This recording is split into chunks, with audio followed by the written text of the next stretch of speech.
সুপ্রিয় দর্শক মণ্ডলী, universal medical college and hospital limited আজকের সংবাদপত্রে আপনাদের সবাইকে স্বাগত জানাচ্ছি।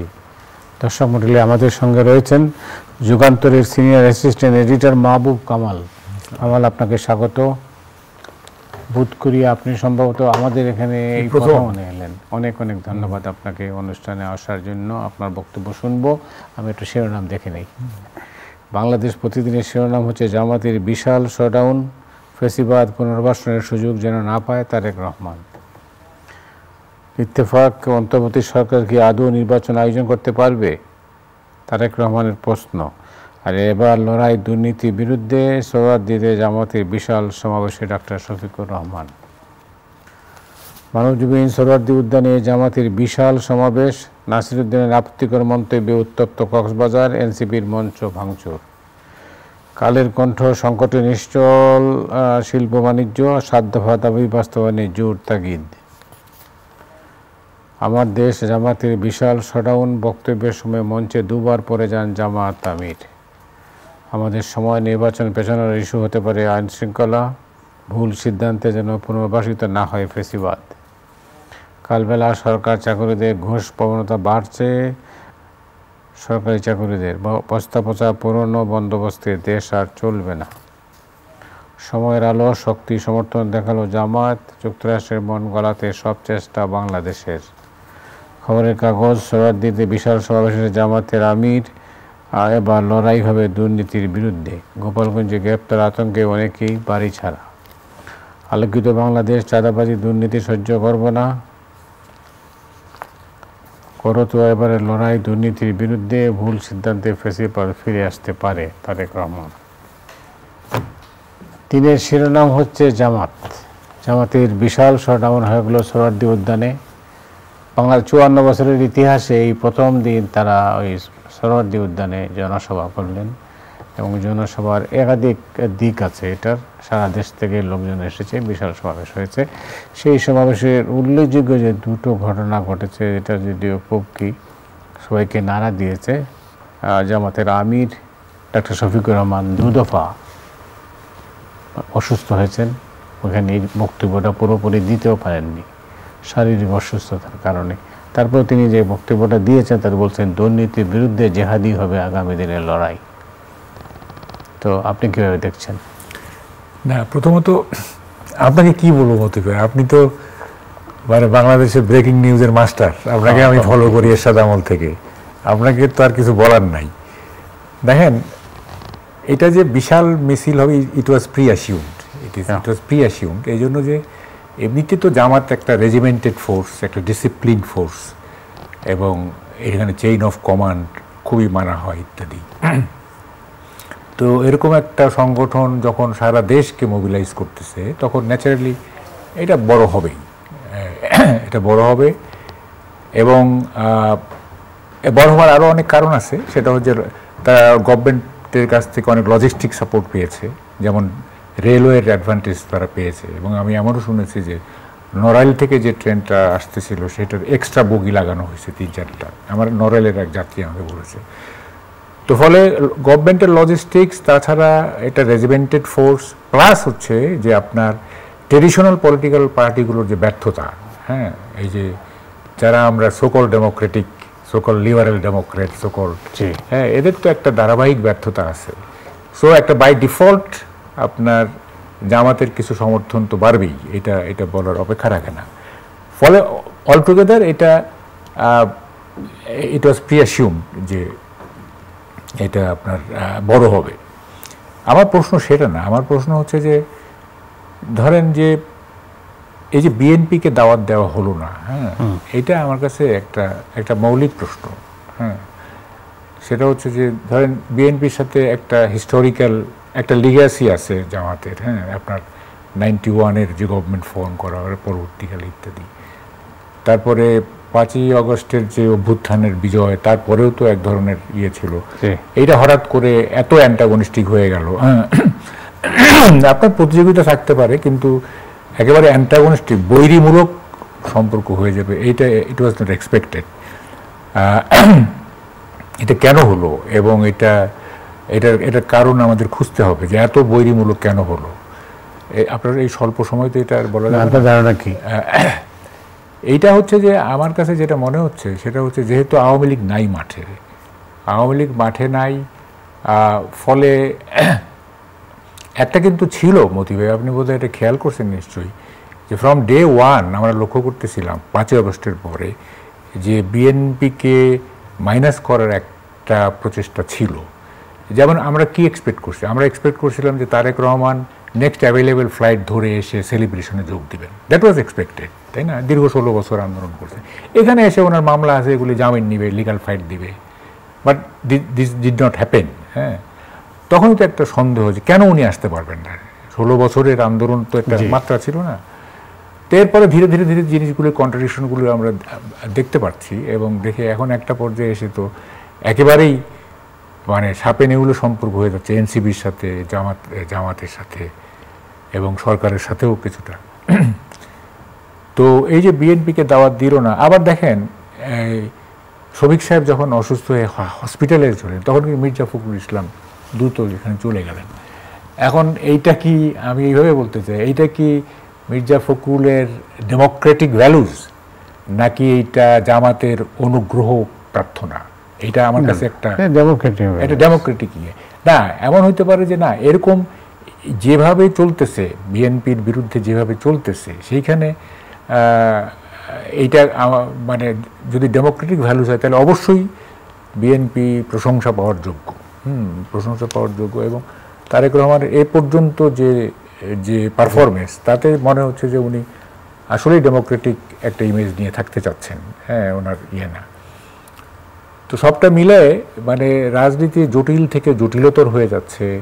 এবং আপনি নিশ্চয়ই জানেন যে কক্সবাজারের আজকে কি হয়েছে, সেখানে সালাউদ্দিন সাহেবকে গডফাদার হিসেবে বলা হয়েছে, এনসিপি বলতেছে। তারপরে আবার এটা নিয়ে এক উত্তেজনা, ছাত্রদল, ছাত্র যুব, ওখানে কি হয়েছে, মানে ওখানে তো গোলমাল হয়েছে।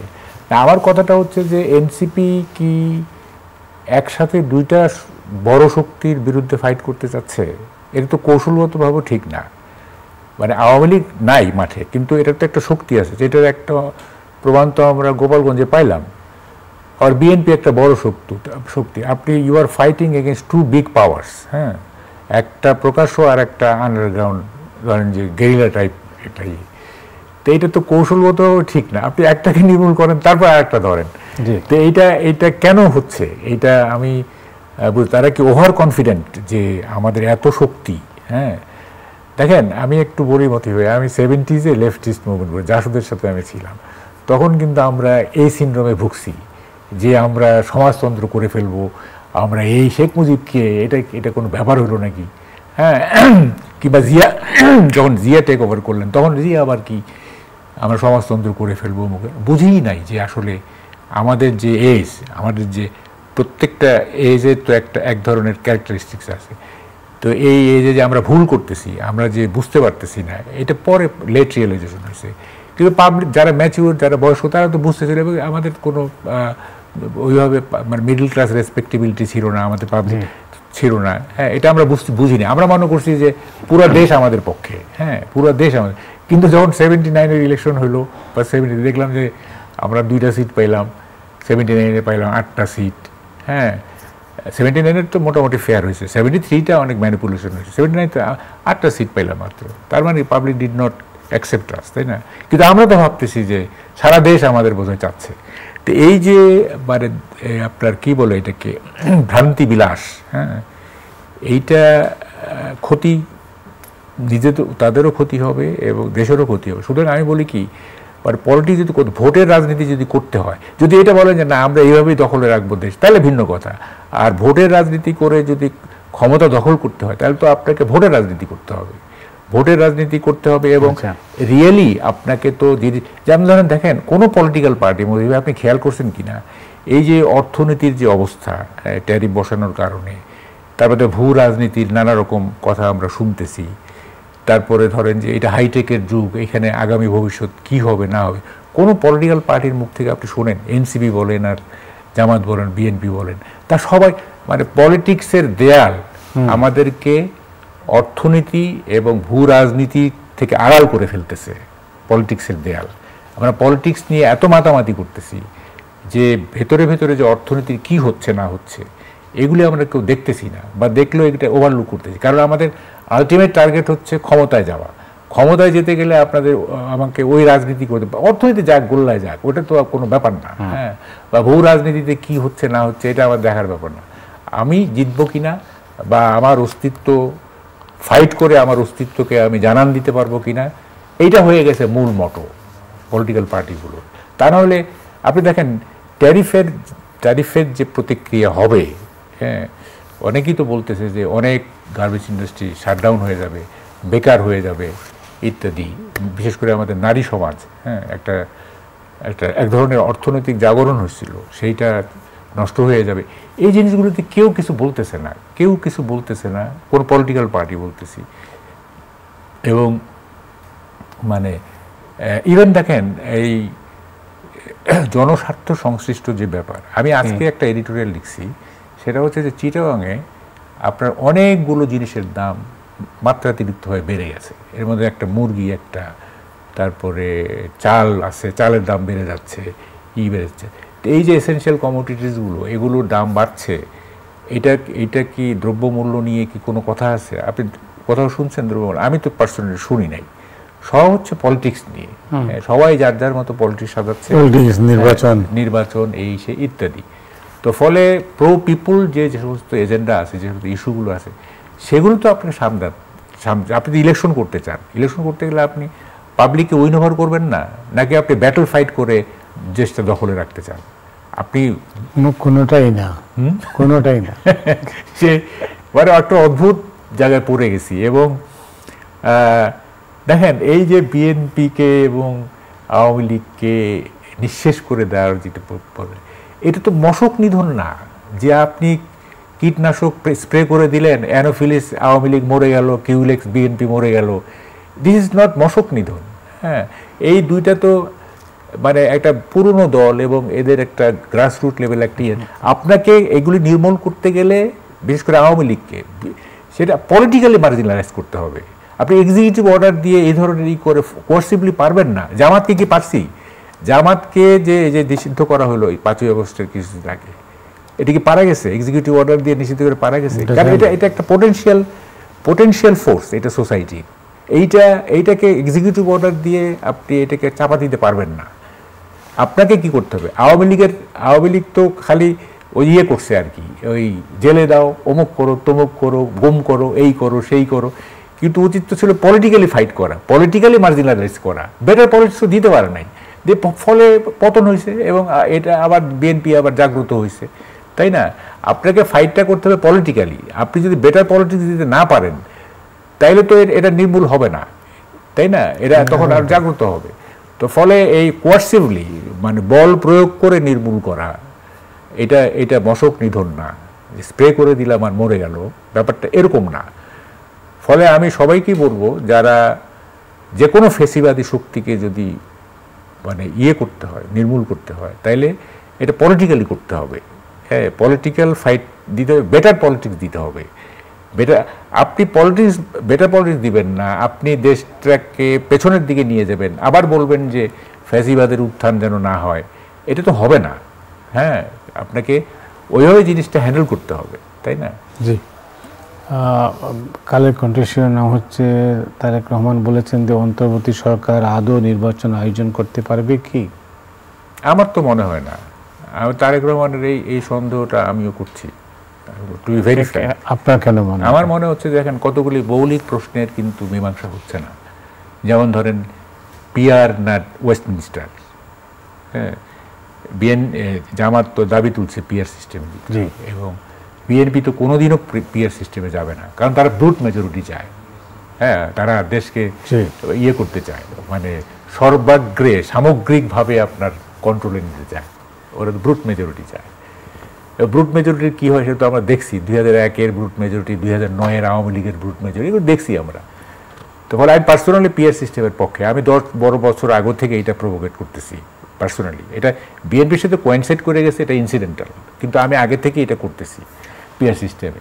এই ছাড়া এটা হবে না। এইটা পিআর সিস্টেমে বিএনপি বলে এটা হাং পার্লামেন্ট হবে, হবে না। আমরা হাং পার্লামেন্ট, অসুবিধা কি? হাং পার্লামেন্ট হবে। হাং পার্লামেন্ট হলে সবাই সাইজে থাকবে, একটা গভর্নমেন্ট যে একেবারে 5 বছর শাসন করতে তা তো না। তখন দিনে রাতে সরকার বদল হবে, হোক, অসুবিধা কি, হইতে থাকুক। তাই তার চেয়ে তো এইটা সর্বাত্মকবাদী হয়ে যায়, যে ব্রুট মেজরিটি পেলে টোটালিটারিয়ান হয়ে যায়, সেটা তো হবে না। আর এরকম না, সবারই তো কিছু কিছু মানে কিছু না কিছু বিবেক থাকে, মানে 1 মাস পরে ফেলে দিলাম সরকারের, ব্যাপারটা তো এরকম না। ওই 2-1 বছর থাকলো, তারপরে নো কনফিডেন্স এটা আবার একটা হইলো, এরকম একটা ট্রায়াল অ্যান্ড এরর মেথডে যাইতে পারি আমরা, ট্রায়াল অ্যান্ড এরর মেথডে আমরা যাইতে পারি। ওয়েস্টমিনিস্টার যে ফেল করছে, টেরিবলি ফেল করছে, এটা তো প্রমাণিত, তাই না? তো ফলে এটা আমরা টেস্ট আউট করি না কেন? এটা জামাত বলছে বলে এটাকে ইয়ে করতে হবে তা না। আমি তো এটা বহু আগে থেকে বলতেছি, আগে ডক্টর কলিমুল্লাহ অবশ্য আমার আগেও বলছে, যাই ওনার একটা বইও আছে এটা নিয়ে। তো এখন এটা গেল একটা, আরেকটা হচ্ছে যে ধরেন কতগুলো বেসিক জিনিস হয় নাই, পিআর না ওয়েস্টমিনিস্টার, তারপরে লোকাল গভর্নমেন্ট না জাতীয়, তারপরে সংস্কার কতটুক, মানে কতটুক বিচার কতটুক, মানে এই জিনিসগুলো তো আনরিজলভড আছে, তাই না? এবং এই প্রত্যেকেই তো প্রত্যেকের এজেন্ডা নিয়ে মাঠে, এগুলো রিজলভ করবে কে? এগুলো রিজলভ হবে না। এইটা শুনেন, আমি বলতেছি এইটা, এই দেশ এখন একটা ইরিপেয়ারেবল জায়গায় চলে গেছে, বুঝছেন? এইটাকে রিপেয়ার করা খুবই কঠিন, খুবই কঠিন। আমি কোনো আশাবাদ দেখাতে চাই না। হ্যাঁ, আমি যদি কেউ বলে তুমি কিসের শিক্ষিত, তুমি একটা অ্যারো চিহ্ন দেখাইতে পারো না, ভাই আমার এই গ্ল্যামার দরকার নেই, আমার এই স্মার্টনেস দরকার নাই, স্ট্যাটাস দরকার নেই। হ্যাঁ, আমি আশাবাদ দেখাইতে পারবো না। না, তাহলে করণীয় কি? এইভাবে তো চলতে পারে না। করণীয় এইটা করণীয় আমার কাছে যদি জিজ্ঞেস করেন, এইটা nature will decide what to do. এটা আমি বলতেছি যে এই ভারসাম্যহীনতা তো বেশি দিন থাকতে পারে না মনে হয়। এটা সোসাইটি নিতে পারবে না বেশি দিন, এই যে চলতেছে না, এটা সোসাইটি বেশি দিন নিতে পারবে না। দেখেন, নেচারের কিন্তু মোদি ভাই এক ধরনের জাজমেন্ট আছে। হ্যাঁ, যেমন ধরেন যে সারাদিন ধরে বৃষ্টি হবে, কিন্তু ভূমিকম্প হবে 7-8 সেকেন্ড বা 10 সেকেন্ড, কারণ নেচার জানে যে যদি ভূমিকম্পটা সারাদিন হয় তাহলে কিছুই থাকবে না। সো নেচার ওখানে থামায় দেয় ভূমিকম্পকে, আর বৃষ্টিপাত হইতে দেয়। তো ফলে এখানে একটা মানে সোশ্যাল জাজমেন্ট একটা আসতে হবে। হ্যাঁ, ন্যাচারাল জাজমেন্ট যেরকম একটা আছে, সোশ্যাল জাজমেন্টও একটা আছে। এটা কিভাবে আসবে আমরা জানি না। তবে কি বলে যে মানে ভারসাম্যহীনতা, এই যে ইমব্যালেন্স সোসাইটি, সোসাইটি বেশি দিন ধারণ করতে পারবে না। এটা ধারণ করতে পারবে না, এটার একটা ওয়ে আউট হবেই। এটা কিভাবে হবে আমি জানি না। হ্যাঁ, এটা কারণ এই যে নিরাপত্তাহীনতা, এই যে মানে সবাই তো উত্তেজিত। আপনি সবাই আমার একটা গল্প মনে পড়লো, ছোট, আপনি যদি শুনেন মজা পাবেন। এক বিদেশি আসছে, বিদেশে এসে একটা মিটিংয়ে গেছে, এটা বাংলাদেশে একটা রাজনৈতিক দলের মিটিংয়ে গেছে। তো বক্তা তো এইভাবে হাত নেড়ে আপনার মুখে ফেনা তুলে এবারে লাফায় বক্তৃতা দিচ্ছে বজ্রকণ্ঠে। তো ওই বিদেশি বুঝতেছে না কি ব্যাপার, এই লোকটা এরকম করতেছে। তো পাশের লোক থেকে জিজ্ঞেস করতেছে যে why is he so angry? Is he in a threat of being killed by someone? তাকে কি কেউ হত্যার হুমকি দিয়েছে? এত ক্রুদ্ধ কেন লোকটা? ওই বিদেশি, সে তো এই ধরনের দৃশ্য তো কখনো দেখে নাই, যে একটা অডিয়েন্সের সামনে সে এবার লাফাচ্ছে, কি করতেছে। তা আমরা তো সবাই এরকম হয়ে গেছি। আমাদের মানে যেভাবে আমরা বক্তৃতা দিই, যেভাবে আমরা স্লোগান দিই, হ্যাঁ, তাতে তো পুরো জাতি উত্তেজিত, মানে সব রাজনৈতিক দল উত্তেজিত, কেউ ঠান্ডা মাথায় কথা বলে না, কেউ। কিন্তু একটা 70 দশকের একটা স্লোগান এখন সব দলের মধ্যে আমি লক্ষ্য করেছি, আপনি নিশ্চয়ই লক্ষ্য করেছেন, সেটা হচ্ছে লড়াই লড়াই লড়াই চাই, লড়াই করে বাঁচতে চাই। তো এটা তো 70 দশকের স্লোগান। তো এই স্লোগান তখন সব পার্টি নিয়ে নিছে, এমনকি জামাতের স্লোগানও আজকে শুনলাম। ব্যাপারটা কি? কার বিরুদ্ধে লড়াই? কার বিরুদ্ধে লড়াই? সেটাই তো, আমি তো এটাই বুঝি না, কার বিরুদ্ধে লড়াই, শত্রু মিত্র কিভাবে চিহ্নিত হচ্ছে। হ্যাঁ, এগুলো সব বায়বীয় এবং কোনো টার্গেটলেস। হ্যাঁ, মুখে আসতেছে বলে দিচ্ছি আর কি। হ্যাঁ, এক যে সুচিন্তিতভাবে মানে শত্রু মিত্র চিহ্নিত করা এবং একটা ভবিষ্যৎ দেখতে পাওয়া, সেটা তো কারো মধ্যে নাই। হ্যাঁ, এবং এভাবেই চলতেছে, এবং কতদিন চলবে এটা ঠিক আমি জানি না। তো আমাদের সময় একটা শিরোনাম আপনার দৃষ্টি আকর্ষণ করি, সেটা হলো আমাদের সময় বলছে যে নির্বাচন পেছানোর ইস্যু হতে পারে আইন শৃঙ্খলা। হ্যাঁ, এটা তো একটা ইস্যু বটেই, একটা ইস্যু। দেখেন মতি ভাই, এটা আপনি তো 18 কোটি লোকের দেশ না, জি, একটা নির্বাচন কমিশনের সদস্য সংখ্যা কত? 5 জন। তো এই 5 জন লোককে, 18 কোটি লোককে আপনি নিয়ন্ত্রণ করতে পারে? এটা তো মানে এর কোনোভাবেই সম্ভব না এটা, তাই না? তা আপনাকে আইন শৃঙ্খলাটা, নির্বাচন, একটা সুষ্ঠু নির্বাচনের 5টা স্টেক হোল্ডার আছে, election commission, government, political party, আইন শৃঙ্খলা অ্যান্ড দ্য ইলেক্টোরেট, নির্বাচক মণ্ডলী যারা ভোট দিবে। জি, তো এই 5টার মধ্যে আমার কাছে যেটা মনে হয় সেটা হচ্ছে যে নির্বাচক মণ্ডলী হচ্ছে সবচেয়ে বড় স্টেক হোল্ডার, কারণ তারা ডেমোক্রেটিক আচরণ করলে আইন শৃঙ্খলা বেশি না হলেও চলে। কিন্তু ইলেক্টোরেট যদি মব হয়ে যায়, ইলেক্টোরেট যদি মানে হইচই করে, না এটা কেয়ারটেকার সরকার 3 মাসে যদি পরিস্থিতি সামাল দিতে পারে, তো এখানে 1 বছরে তো তেমন অগ্রগতি হয়নি। না, ওটা হয় না, গভর্নমেন্ট চাই তো নাই, গভর্নমেন্ট ডিড নট ওয়ান্ট। এটা যদি চাইতো তাহলে তো আমরা, দেখেন, চেষ্টা করে ব্যর্থ হলে সেই ব্যর্থতার একটা জাস্টিফিকেশন থাকে। আমি চেষ্টা করছি, পারি নাই, কিন্তু আপনি যখন চেষ্টাই করবেন না, হ্যাঁ, তখন তো বুঝতেই হবে যে সরকার নিজেই চায় না এটা। আপনার তো চেষ্টা, আমরা কি কোনো চেষ্টা লক্ষ্য করছি যে হ্যাঁ এই জায়গায় এখানে সরকারের লাভ কি? সরকার নিশ্চয়ই কোনো এজেন্ডা আছে, তা না হলে এরকম হবে কেন? সরকারের নিশ্চয়ই কোনো এজেন্ডা আছে, তা না হলে আপনি এই যে, হ্যাঁ, 5 তারিখের পরে 10-15 দিন একটা সেলিব্রেশন মুডে থাকতো, ভাঙচুর কিছু হইতো, কিছু এই সে কিছু, এটা হইতেই পারে, 15 বছরের পুঞ্জীভূত ক্ষোভ, এটা হইতে পারে, 15-20 দিন এটা হইল। তারপরে একটা রুল অফ ল এস্টাবলিশ করবেন না, আপনার জননিরাপত্তা থেকে আপনি তো রুল অফ ল এস্টাবলিশ করবেন। আপনি তো রুল অফ ল এস্টাবলিশ করার কোনো এফোর্টই আমরা দেখি নাই। মানে কত রকমের ঘটনা ঘটছে আপনি দেখেন, কত রকমের। হ্যাঁ, এই যেমন ধরেন যে কোনো ক্ষেত্রে তো গভর্নমেন্ট এনকারেজ করছে, আমি বলবো। যেমন ধরেন 32 নম্বর ভাঙার ব্যাপারে ওখানে যেভাবে সিস্টেমেটিক্যালি ওয়েতে করা হয়েছে, হ্যাঁ, তো সেটা কি মানে আইনগত কোনো হয়েছে? আপনি 32 নম্বর রাখবেন না, এটাকে একটা সরকারি সম্পত্তি ঘোষণা করে এটাকে অন্য কিছুতে একটা টার্ন করেন, আপনাকে এটা ধূলিসাৎ করে দিতে হবে এবং সেটা একেবারে বুলডোজার দিয়ে, হ্যাঁ, এটা তো হলো না, এবং গভর্নমেন্ট এটা জানতেছে। এবং অনেক ক্ষেত্রে তো গভর্নমেন্টের কাছে আপনার প্রতিকার চেয়েও পাওয়া যায়নি অনেক ক্ষেত্রে, হ্যাঁ। এবং সারা দেশে যেমন ধরেন একটা গভর্নমেন্ট আছে কীভাবে আপনি বলেন, এই যে সোহাগ হত্যা হলো না, এই যে মিটফোর্ডে 2 দিন পরে সেটা আমরা কি ফেসবুকের কল্যাণে জানলাম। Where is the government? আমি একটা টেলিভিশনে বলছি, গভর্নমেন্ট কি সেক্রেটারিয়েট আর যমুনায়, নাকি গভর্নমেন্ট ফেসবুক অফিসে? এবং আমাদের বিরোধী দলের নেতা কে? জাকারবার্গ? আমরা তো সব ফেসবুক থেকে দেখতেছি। আপনার এই 2 দিন পরে যখন জানলাম আমরা, ওখানে কি আইন শৃঙ্খলা বাহিনী ছিল না? ওখানে কি পুলিশ নাই? ওখানে কি একটা থানা? তো ওইটা, তাই না? অবশ্যই সব কিছুই আছে, আনসার আছে, অমুক আছে, তমুক আছে, কই কেউ তো কিছু করলো না। আচ্ছা ঠিক আছে, অন দ্য স্পট তারা যেতে পারে, পরে তো জিনিসটাকে করবে, হ্যান্ডেল করবে, তাই না? যখন ফেসবুকে এটা দেখা গেল, তখন সারা দেশ হলো, তখন এক ধরনের হলো, বিএনপিও সাসপেন্ড করলো, তারপরে গভর্নমেন্টও বললো যে এদের প্রতিকার ব্যবস্থা নেওয়া হবে ইত্যাদি। তো এই 2 দিন কি, তাহলে ফেসবুকে যদি না আসতো তাহলে কি এটা মানে এটা হয়ে যেত? তাই যে দেখা যাচ্ছে।